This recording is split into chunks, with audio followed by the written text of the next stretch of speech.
There is a war being fought in the silence of your own mind, and you are losing it not to an external enemy, but to a voice you've mistakenly come to call your own. It doesn't arrive with the blare of trumpets. It infiltrates like a fog, gradually obscuring the landscape of your potential until you can no longer see the peaks you were meant to climb. Have you ever felt a strange paralysis when a door of opportunity swings open? That hesitation just before you speak, the way you instinctively downplay a compliment, or the bone-deep exhaustion that hits before you've even started. This isn't a cosmic conspiracy or a streak of bad luck. This is a mutiny from within.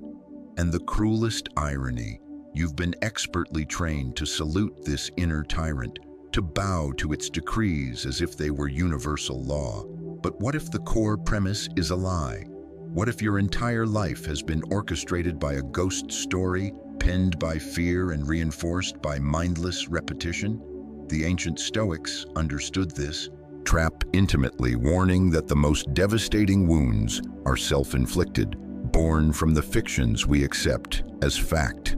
So ask yourself this brutal question: how many of your life's battles have you forfeited, not because you lacked the strength to fight, but because you pledged allegiance to a voice that never had your best interests at heart? This isn't a motivational pep talk, it's an intervention. It's about seizing the pen from a ghostwriter and reclaiming authorship of your existence. If you're prepared to dismantle the internal script that has been quietly editing your future into something small, stay with me. If this resonates, consider subscribing as an act of defiance, a commitment to think clearly and live deliberately. This is your sanctuary for reason and growth. Welcome to the path. It always begins subtly, doesn't it? One rough day, one mistake that lingers, one cutting remark that sinks its hooks in. You're not cut out for this. You always find a way to mess up. At first, it's just a fleeting shadow, a momentary flicker of insecurity. But your mind is a fertile ground, and it remembers. The words echo softly at first, then with increasing volume each time a new challenge appears on the horizon. Before you can build any defenses, they've woven themselves into the fabric of who you think you are. They stop being thoughts you can examine and start being commandments you obey. You find yourself shrinking, not because the task is genuinely beyond you, but because an internal prosecutor has already rendered a verdict of guilty before you've even taken the stand. This voice doesn't need to shout. It whispers with the seductive tone of reason. Its most insidious quality is that it perfectly mimics your own inner timbre. What starts as a wisp of self-doubt hardens into a concrete belief, and a belief that goes unchallenged becomes the architecture of your life. It dictates how you show up, what you deem possible, and builds a ceiling above your head. Constructed not from reality, but from sheer, relentless repetition. You stop giving voice to your dreams because that voice ridicules your ambition as naive. You narrow your choices because that voice replays a highlight reel of every past shortcoming. And slowly, silently, you begin to construct your life around your fears instead of your potential. This isn't a conscious decision. No one wakes up and says, "I think I'll sabotage myself today." But when you cease to interrogate that voice, you tacitly agree to live under its jurisdiction, and its power is magnified by its familiarity. These inner doubts don't arrive wearing a sign that reads false belief. They dress in the respectable clothes of realism, practicality, and caution. You convince yourself you're being wise, that you're not like those reckless dreamers. But in the quiet hours, you feel it, that low-grade discomfort, the persistent sense that you're living beneath your own skyline. Not because you tried and failed, but because you never gave yourself permission for a full-hearted attempt. It's not the sting of failure that haunts us most. It's the slow decay of belief, the dull ache of unlived days, the paths not taken, the words left unsaid. And it all begins with a whisper you never had the courage to challenge. The Stoics offered an antidote: relentless scrutiny. They taught that we must test our impressions against the steel of reason and truth. Marcus Aurelius wrote, "The soul becomes dyed with the color of its thoughts." What hue have your thoughts been using to paint your inner world? And have you ever stopped to consider if those thoughts are even yours? So many of those critical inner voices, the ones that declare you unworthy, unintelligent, or incapable, weren't born within you. They were planted by a teacher's offhand comment, by childhood rejection, by the sharp sting of comparison. Now they echo in your own voice, making them nearly impossible to detect, let alone confront. The tragedy is, we're rarely taught the skill of mental self-defense. We're taught to be quiet, to be humble, to avoid arrogance. But humility is not self-annihilation. There is nothing virtuous about belittling yourself in the privacy of your own mind. There is nothing noble about settling for a life that's smaller than the one you could live, simply because you're afraid of disappointing yourself again. And there is certainly nothing stoic about being a prisoner to your own invented limitations. The Stoics embraced truth, however uncomfortable, because they knew truth was the only path to genuine freedom. That includes the truth about yourself, not just the person you've been, but the person you possess the potential to become, if you could only stop heeding every whisper that commands you to stay small. There is a profound peace that arrives when you begin to recognize these thoughts for what they truly are: echoes of old pain, not guides to future possibility. That whisper, the one that hisses before you speak up, before you take a leap, it's not prophecy, it's just a thought habit. And like any habit, it can be broken, but only if you notice it, only if you stop mistaking its familiarity for truth.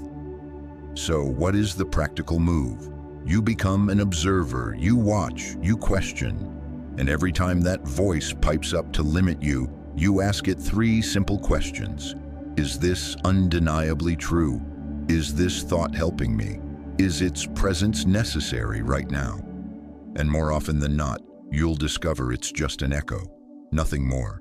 An echo of fear masquerading as wisdom, an echo of failure mistaken for insight, an echo of pain parading as caution, and you possess the power to let that echo fade.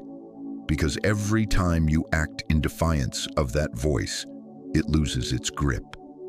Every time you do the very thing you told yourself you couldn't do, you reclaim a piece of your own sovereignty, not just confidence, but authorship. The ability to define yourself not by the debris of your past, but by your conscious response to the present. You don't need to be perfect. You don't need to be fearless. You just need to stop living under the dictatorship of a whisper that was never qualified to lead. You are not your thoughts.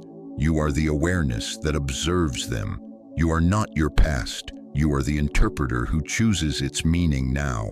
And you are most certainly not that voice that whispers, "You can't." You are the silence that remains once it's finally, blessedly, gone. That's the lethal power of repetition. A single moment of doubt becomes a habit. That habit becomes a belief. And a belief left unexamined becomes an identity. I failed becomes I am a failure. I struggled with this becomes I am incapable. And once it's fused to your identity, it fundamentally alters your trajectory through the world. You stop applying for roles you genuinely desire. You withdraw from conversations that hold real weight. You reject opportunities not because you lack the qualifications, but because the version of yourself you've constructed doesn't believe it deserves a seat at that table. You've built a prison and convinced yourself you've simply reached the edge of the map. This is how the mind tricks you into a diminished existence. You begin to contort your behavior to fit your self-image, instead of letting your actions expand your self-image. You choose relationships where you won't be truly seen. You aim lower, dream quieter, speak softer, not because the world imposed these limits, but because the identity you've come to accept doesn't feel worthy of more. This is the slow erosion of liberty, not by chains or decrees, but by thought alone. You don't need to be in a cage to live like you're trapped. You only need to believe the wrong story about yourself for long enough. And that's the core tragedy most people never grasp. They're walking around carrying a false identity. It was constructed over years from pain, rejection, misinterpretation, and silence. A teacher's careless criticism, a failed attempt you internalized too deeply, a parent's judgment you never questioned, a mistake that took up permanent residence in your memory. Over time, these fragments were stitched together into a narrative, and you never edited the story. You just started living by it. You stopped asking, "Is this who I really am?" and started assuming the answer was an unchangeable yes. That's not growth, that's surrender. And the Stoics never believed in surrender. A Stoic would say, as Epictetus did, that it is not events that disturb us, but our judgment of them. He warned that to be free, you must first identify who or what is enslaving you, and often it's your own untamed mind. That's why identity isn't sacred.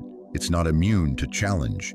In fact, it must be challenged, because if you don't know where your core beliefs came from, you have no idea whose life you're actually living. Is it yours, or is it the internalized echo of someone else's fear? Something powerful shifts when you realize your identity is not a fixed statue, but a fluid process. That your personality, your habits, even your fears are not chains, but patterns. And patterns can be changed. The mind will resist this. It will protest, "This is just how I am." But that's the voice of inertia, not truth. You are not obligated to remain the person you were yesterday, simply because it's familiar. You are allowed to evolve. You are allowed to become more than the story you were handed. And yes, that means outgrowing certain environments, certain relationships, even certain versions of yourself. When you begin to unlearn who you are not, you create the space to become who you are. That's the real work. Not becoming something new, but shedding what was never yours to begin with. And that process starts the moment you look at a belief and ask a single defining question. Does this expand me or does it shrink me? That's your compass. The beliefs that stretch you, challenge you, and help you grow, those are the ones worth keeping. The ones that keep you pinned in place, that protect your wounds more than your worth, those must go. You're not here to endlessly repeat the past. You're here to outgrow it. And if your thoughts have become a prison, it's time to question the walls. Not all of them were built with reason. Some were built with pain, and you don't have to keep living inside them. The mind craves consistency, even if that consistency keeps you stuck. So when you carry a belief like, "I'm not good enough," your brain doesn't work to disprove it. It actively looks for evidence to confirm it. It filters out every moment of strength or success and clings to every flaw and misstep. Not because those moments define you, but because they match the narrative you've accepted. The tragedy deepens once the story takes root. Your actions start to align with it. You avoid the challenge that might reveal a more capable version of you. You stay quiet when you should speak. You let others lead, even when you know the way. You shrink from opportunities, relationships, growth, not because you don't want them, but because some part of you has already decided you'll only mess them up. It's not desire you lack, it's self-issued permission. And in that subtle withdrawal, the story proves itself true again and again. You didn't try, so you didn't succeed. And the belief lives on, nourished by your own hesitation. This isn't random, it's not bad luck, it's a cycle. You believe something negative. That belief shapes your actions. Your actions produce results that reinforce the original belief. And the cycle spins on, a loop so smooth and familiar, it begins to feel like the very fabric of reality. But it's not reality, it's programming, not written by fate, but by repetition. And the worst part, You may not even know it's happening. You just feel tired, frustrated, stuck, as if some invisible force is holding you back. And that invisible force is you, your unchallenged narrative. The Stoics saw this trap with crystal clarity. They taught that pain itself isn't the problem, it's the meaning we attach to it. A mistake doesn't wound us because of the error, but because of what we believe that error says about our character. Failure doesn't destroy us. It's the shame we wrap around failure that does the damage. We don't collapse because of the world, but because of how we interpret the world. Seneca wrote, "We are more often frightened than hurt, and we suffer more in imagination than in reality." And in this cycle of self-sabotage, the suffering is mostly imagined, but the consequences are devastatingly real. What makes the loop so powerful is its subtlety. It shows up in everyday decisions. A great opportunity arises and your mind whispers a reminder of the last time you failed. You hesitate, you pass. You tell yourself maybe next time, but next time never arrives. Not because the world stopped offering, but because you stopped allowing yourself to take it. Even when you succeed, the cycle twists the narrative. It was luck. Anyone could have done it. You deflect the credit. Why? Because deep down, the core belief hasn't shifted. And until that belief changes, nothing else really can. There's no villain here but misunderstanding. You're not weak, you're conditioned. You're not broken, you're repeating. And the first step out of the loop isn't a dramatic gesture, it's noticing. Watching the pattern unfold in real time and asking, is this really who I am, or just who I've believed myself to be? That single question can shake the foundation of the entire cycle, because what the cycle fears most is awareness. The moment you see it, it loses power. Not all at once, but enough for you to make a new choice. Identity plays a role too. The belief feeds the behavior, but the behavior also reinforces who you think you are. If you see yourself as someone who always gives up, then giving up feels normal, even safe. If you believe you're an overthinker, then overthinking becomes your default, even when it causes pain. These identities aren't fixed, they're practiced. Every time you act from them, you strengthen them. But every time you act against them, you loosen their hold. Rebuilding doesn't mean pretending. It doesn't mean shouting affirmations over your doubts. It means choosing a different response when the cycle kicks in. It means taking a breath instead of reacting, saying yes, even when you're scared, staying 1 second longer in the uncomfortable space where growth happens. The belief won't vanish instantly, but it will weaken with every choice that contradicts it. You break the cycle not by force, but by awareness and gentle defiance. In the end, the real cost of self-sabotage isn't just missed opportunities, it's the quiet erosion of self-respect. It's the gnawing sense that you're betraying something deep inside you, something more honest and strong. And that pain, over time, becomes unbearable. Not because you're failing, but because you know you're playing small in a life that keeps calling you to rise. And even if you ignore the call, it doesn't disappear, it just gets quieter, until one day you forget what it ever felt like to trust yourself completely. But the truth is still there, waiting beneath the noise, beneath the repetition, beneath the story. And the moment you're ready to stop proving the old belief right is the moment you begin proving something else instead. Not with perfection, not with certainty, but with one new decision at a time. What you murmur to yourself in the silence doesn't stay trapped in your head. It moves. It spreads like a signal broadcast through your entire nervous system. A single sentence like, "I can't handle this," doesn't remain a harmless thought. It travels into your body. It sinks into your breath, your shoulders, your stomach, your spine. Suddenly, your breathing becomes shallow, your muscles tense, your posture collapses inward, your heart races, not because of any external threat, but because of the narrative you've been rehearsing in the privacy of your own mind.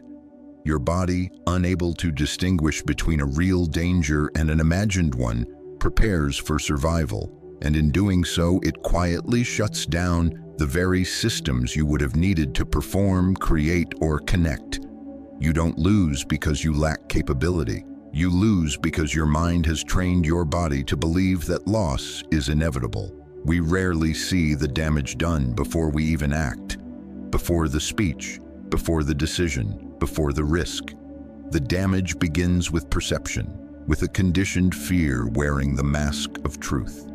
And because it feels so familiar, because you've heard it so many times, you don't resist it, you obey it. The voice inside says, "This is too much," and the body prepares for collapse. In that moment, the one where your knees lock, your voice falters, your focus slips, that's not weakness. It's the physical manifestation of a story you've rehearsed far too well. A story not grounded in reality, but in repetition. The lie doesn't need to be dramatic to be effective. It just needs to be constant. This is the hidden weight so many people carry. They think they're broken because they freeze under pressure, because their body betrays them when it matters most. But the betrayal didn't start in the body. It started in thought. Years of doubt, internal criticism, and unspoken fear leave a mark, and the body remembers. Not in words, but in tension, in resistance, in hesitation. That's why progress often feels blocked, not by external forces, but by internal reactions. You try to move forward, but something invisible pulls you back. Not because you aren't ready, but because your nervous system still believes it's in danger. The Stoics understood this intimately. They didn't seek control over the world. They sought control over their response to it, because they knew that when the mind is calm, the body follows. And when the mind is in chaos, the body cannot perform. Seneca's words echo, "We suffer more in imagination than in reality." And that suffering leaks into our biology. When you anticipate failure, when you imagine embarrassment, when you brace for disappointment, your body shifts into defense mode. And in defense mode, creativity shuts down, memory falters, confidence evaporates. You're not accessing your potential because your body believes it's under threat. And it only knows what your mind tells it. And your mind has been talking for a very long time. It's been writing a script. Every moment of self-doubt, every time you said, "I'm not ready," or "This never goes right for me," it took notes. And now, before you even step into a challenge, the script plays automatically. Your body listens, your actions follow, and you live out the same pattern again and again, not realizing the pattern began in silence. Your body is not your enemy, it's your mirror. It reflects back what you believe deeply, often unconsciously, about yourself. And if those beliefs are soaked in doubt, your body will respond accordingly. But if the mind can harm the body, it can also help it. If the mind can weaken, it can also strengthen.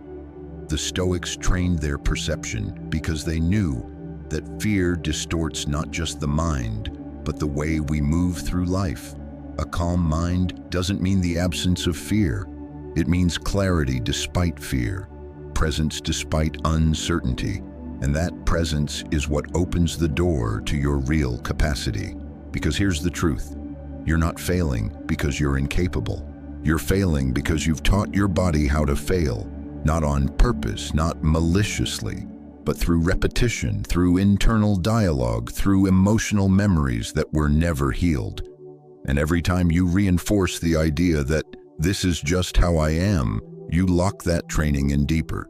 You become both the coach and the critic, the author and the prisoner, all at once. But training can be undone. Not in a single moment, but choice by choice. The next time you feel your body react with fear, pause. Ask yourself, what thought preceded this? What belief is fueling this tension? It might not be loud. It might not even sound like fear. It might sound like logic. But if it's preparing you to fail before you've even tried, It's a lie. And lies, once seen clearly, begin to lose their grip. Marcus Aurelius wrote, "You have power over your mind, not outside events. Realize this, and you will find strength." That strength is already in you, beneath the tension, beneath the habits, beneath the noise. And the more you speak to your body with truth, the more it will begin to believe you again.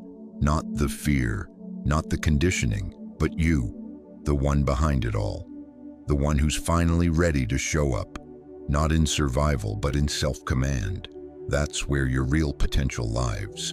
Not just in thought, but in motion, in how you breathe, how you walk, how you speak, and how you choose to respond when the old script starts playing. And you quietly, firmly decide to write a new one. There is a kind of grief that never gets spoken. It doesn't come with ceremonies or condolences, it just lingers, pressed into the background of your life. It's the grief of potential, of what you could have done, who you could have become, but didn't. Not because it was impossible, but because something inside you decided it wasn't worth the risk. That decision rarely feels dramatic, it's subtle. You pass on the opportunity.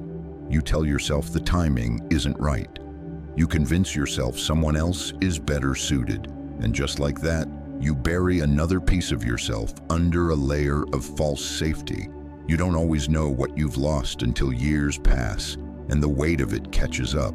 It doesn't shout. It simply haunts you in quiet moments when you're alone with your thoughts. You feel it, that discomfort, that edge of regret. You remember the ideas you never chased, the conversations you avoided, the talents you hid, not because you didn't care, but because you were afraid they would reveal something about yourself you weren't ready to face.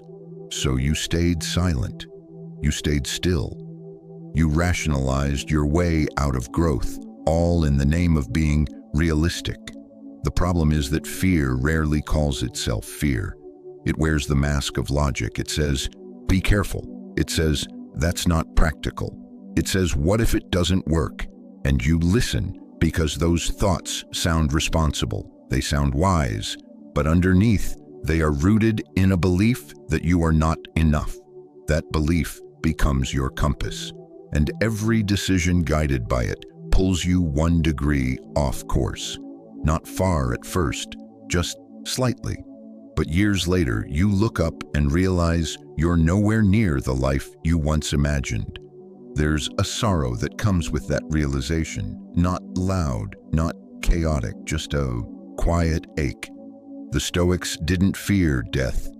They feared a wasted life. Death is inevitable. But to live without becoming what you're capable of? That's a tragedy entirely of our own making. And unlike death, it happens slowly, choice by choice. You don't just wake up with unused potential. You carry it daily. You feel it in the restless moments, in the fatigue that has nothing to do with your body. It's the soul dragging under the weight of what it knows you're meant for. We talk a lot about achievement, about goals and success and discipline, but we rarely talk about this, about the psychological and emotional toll of self-abandonment, of seeing the best in yourself and turning away from it. There's nothing more painful than being conscious of your own strength and still choosing not to use it. Not because you're lazy, but because you've been conditioned to doubt it. Because every time you tried to reach higher, something told you it wasn't yours to reach for, so you lowered your hand. And each time you did, your spirit dimmed a little more. Carl Jung once said, "The most terrifying thing is to accept oneself completely." Because once you see yourself clearly, once you acknowledge the depths of your strength, your creativity, your desire, you can no longer make peace with staying small. You can no longer blame others for the parts of your life that feel incomplete. You realize that you were never waiting for the right time, the right person, or the right path. You were waiting for permission from yourself. And that permission never comes unless you take it. Most people think the pain they feel is about what they lost, but often it's about what they never gave themselves the chance to discover. You didn't lose the job you never applied for. You didn't lose the love you never opened your heart to. You didn't lose the dream you never pursued with full commitment. That's where the true grief lies, not in failure, but in absence, in the parts of your life that remained unlived because fear whispered just loud enough to be believed. The tragedy of potential left unused is that it never really disappears. It stays with you. It presses against the walls of your mind. It follows you into jobs, into relationships, into moments of stillness. It waits, hoping you'll notice. And when you don't, it turns into frustration, into bitterness, into resentment, not of others, but of yourself, of the version of you that could have been more honest, more courageous, more alive, and deep down, you know it. But if that pain is there, it also means something else is still there too. The spark, the part of you that remembers what it once wanted, what it still wants.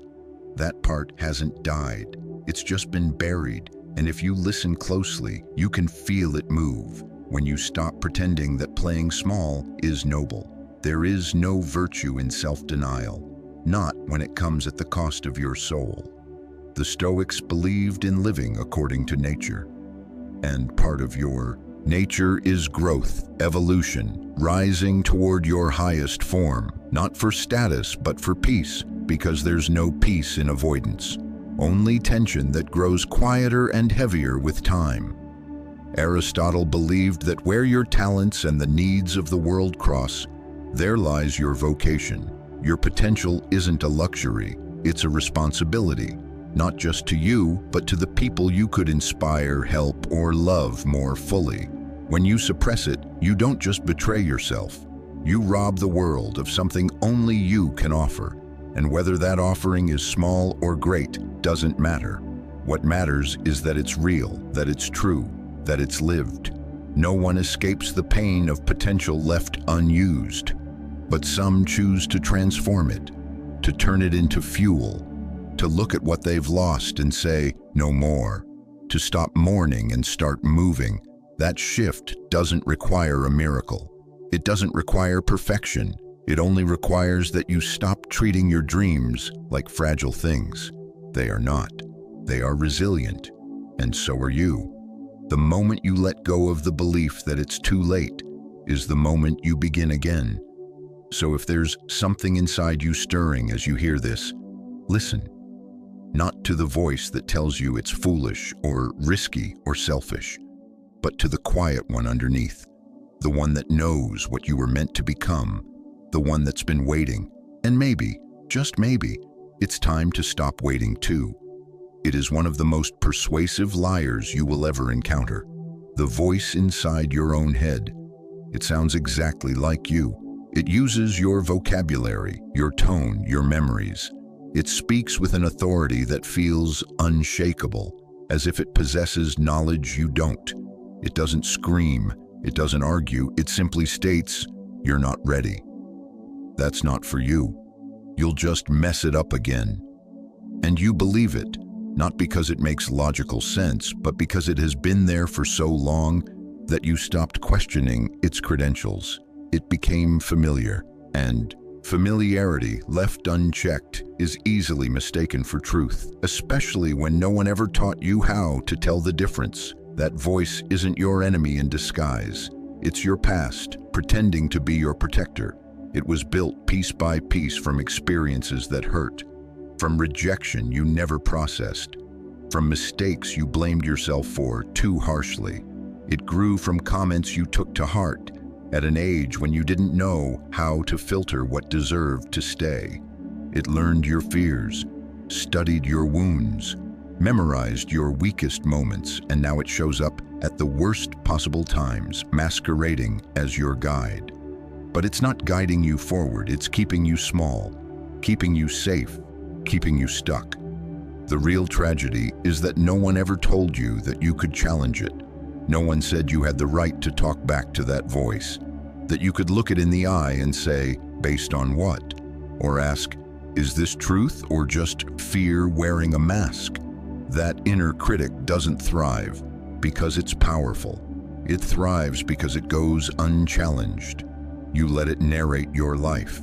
You let it define what's possible. And the story it tells is always the same. You're not enough. Not now. Not yet. Maybe not ever. But the Stoics would tell you otherwise. They questioned everything. Every impression. Every judgment. Every thought that passed through the mind. They understood that the mind, if left unchecked, would build false realities. Marcus Aurelius wrote, "The soul becomes dyed with the color of its thoughts." So if your thoughts are soaked in criticism and fear, what color do you think your life will become? It's not your circumstances that limit you, it's the voice interpreting them. The inner critic isn't objective. It doesn't see your potential. It only sees the risk, the pain, the shame. And if you let it, it will make you believe that's all there is. This voice doesn't age with you. It doesn't evolve. It just repeats. It's the same voice that doubted you at 15, now dressing itself up as logic in your 30s. It's outdated programming still running the show. And the longer you obey it, the deeper it writes itself into your identity. It convinces you that fear is wisdom, that hesitation is maturity, that settling is peace. But fear isn't always a warning. Sometimes it's just a shadow left over from a time when you didn't yet know your own strength. And hesitation isn't always caution. It's often the residue of a moment where you learn to doubt yourself too deeply and too soon. The way out isn't loud. It doesn't require shouting affirmations or pretending you don't hear the voice at all. It begins quietly, with awareness, with catching the voice in the act and naming it. That sentence you just heard, was it true or just familiar? Did it come from a place of strength or did it echo something that once broke you? And once you ask those questions, something shifts. The voice may still be there, but it starts to lose its grip. You stop mistaking it for authority. You stop handing it the pen, because as long as it holds the pen, the story of your life will stay the same. It'll follow the same arc: missed chances, quiet frustration, unexplored potential. And none of that will be because you weren't capable. It will be because the narrator in your mind convinced you not to try. But you can take that pen back. You don't have to wait until the voice disappears. It probably never will, but you can write in its presence. You can move forward with it whispering in the background, because the goal was never to silence fear. The goal was to stop letting fear speak on your behalf. Carl Jung said, "Until you make the unconscious conscious, it will direct your life and you will call it fate." And that's what the inner critic does. It directs from the shadows. It inserts its judgment so smoothly into your thinking that you begin to believe your limits are just reality. But they're not. They're boundaries placed by a part of you that was trying to keep you safe, but no longer knows how to let you grow. You are allowed to outgrow the voices that shaped you. You are allowed to update your mind. You don't owe loyalty to the part of yourself that only learned how to shrink.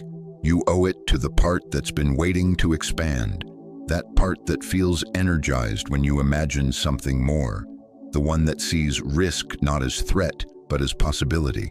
It's quieter, softer, and often drowned out, but it's there. And every time you question the critic, that part grows louder. Every time you move forward despite the fear, it gets stronger. That's how you shift the balance, not by forcing the critic to leave, but by refusing to let it be in charge anymore. There's no shame in having that voice. Everyone has it. But the difference between those who live small and those who rise isn't whether the voice exists. It's who they choose to listen to. And that's a choice you make in small, almost invisible moments, when you hit send on something you were scared to share, when you speak up even as your voice shakes, when you try even though part of you still doubts. Those moments may not feel heroic, but they are, because they're you taking the story back.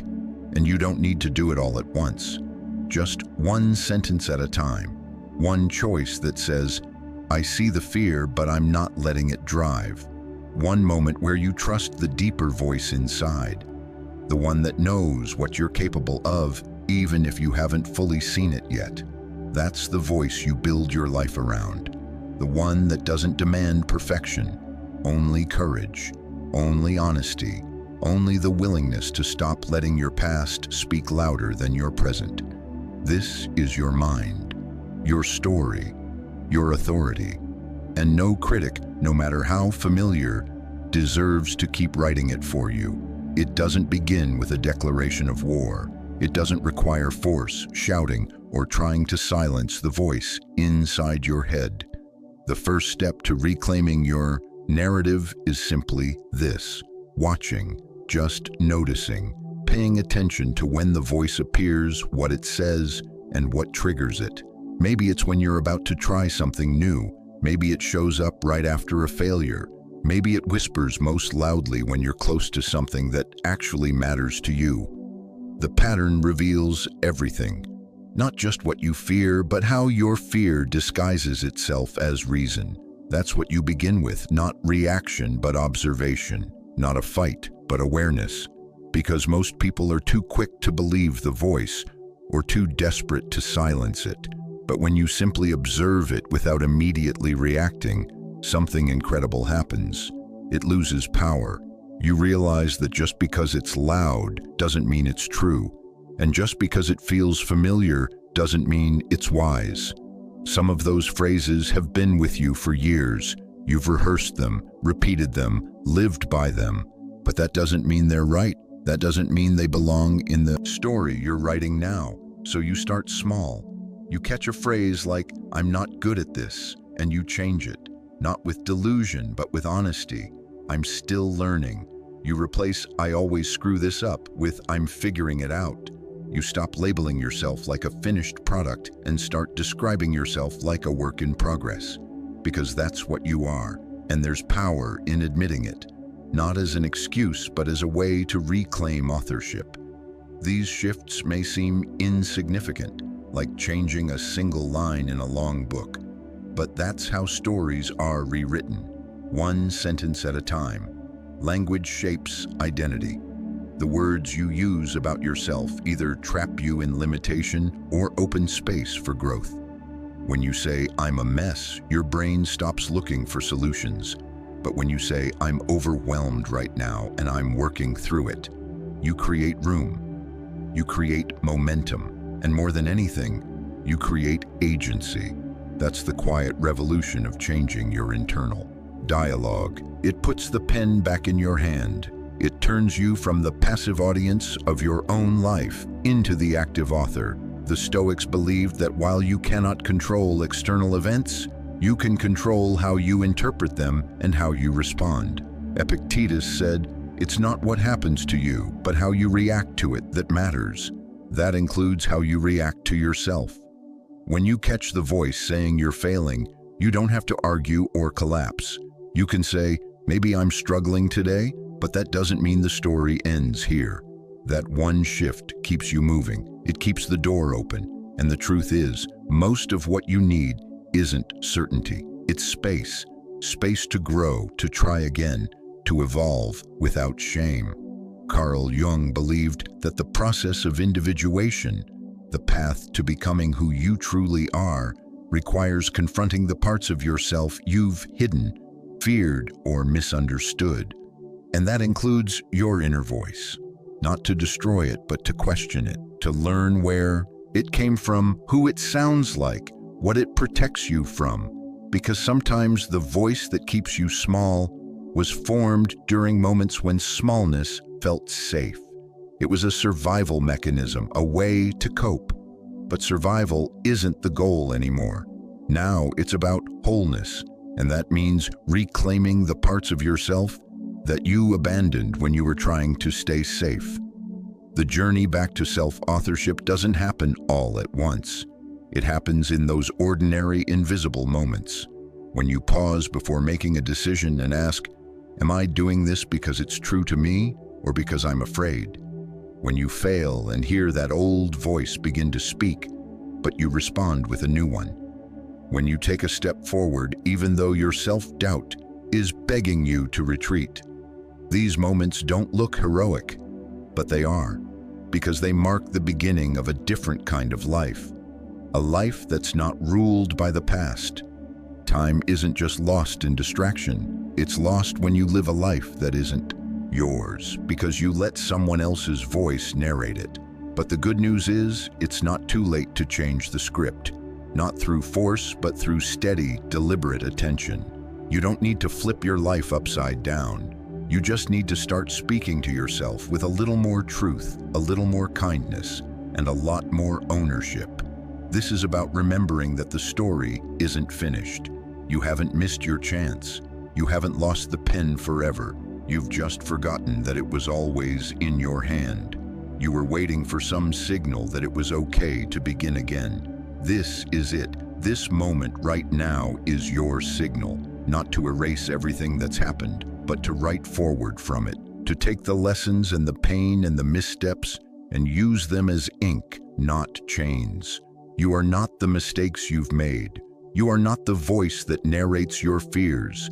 You are the one who can observe it all, and from that observation, choose something better, something more aligned, something more free. This doesn't mean you'll never doubt again. It means you'll stop letting doubt be the author. It means you'll notice when it shows up and decide with intention whether it belongs on the page. That's what reclaiming your narrative really is. Not a dramatic rewrite, but a quiet, consistent refusal to let fear hold the pen. It's choosing to tell the truth, not the harsh, punishing version of truth, but the deeper one.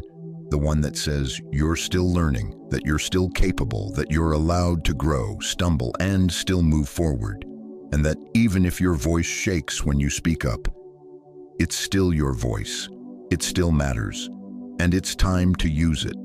There is a version of you buried beneath the noise, not some fantasy or unreachable ideal, but a real, capable, deeply grounded version of you that exists just beneath the surface, just below the weight of every "I'm not ready," every "I can't," every "what if I fail."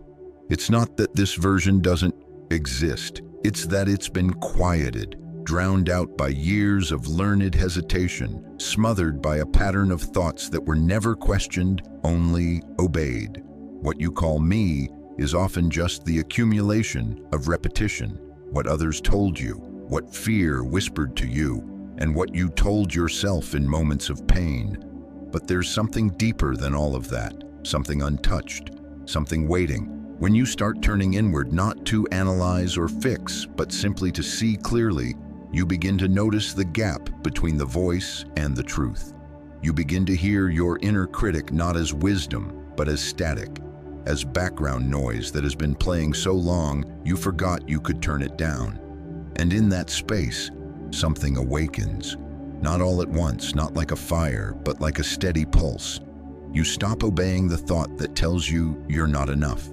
You stop retreating at the first sign of discomfort. You pause, you breathe, you observe.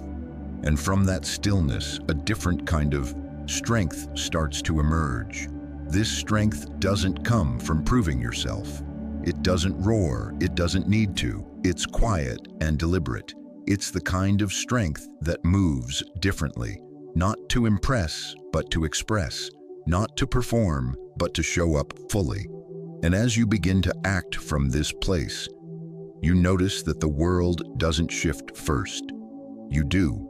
The fear is still there, but it's not steering. The voice of doubt still speaks, but it no longer defines the outcome. You begin to realize that the power you thought you lacked wasn't missing. It was buried beneath obedience to a story that was never really yours. Carl Jung once wrote, "Who looks outside dreams, who looks inside awakes." And awakening doesn't mean becoming someone new.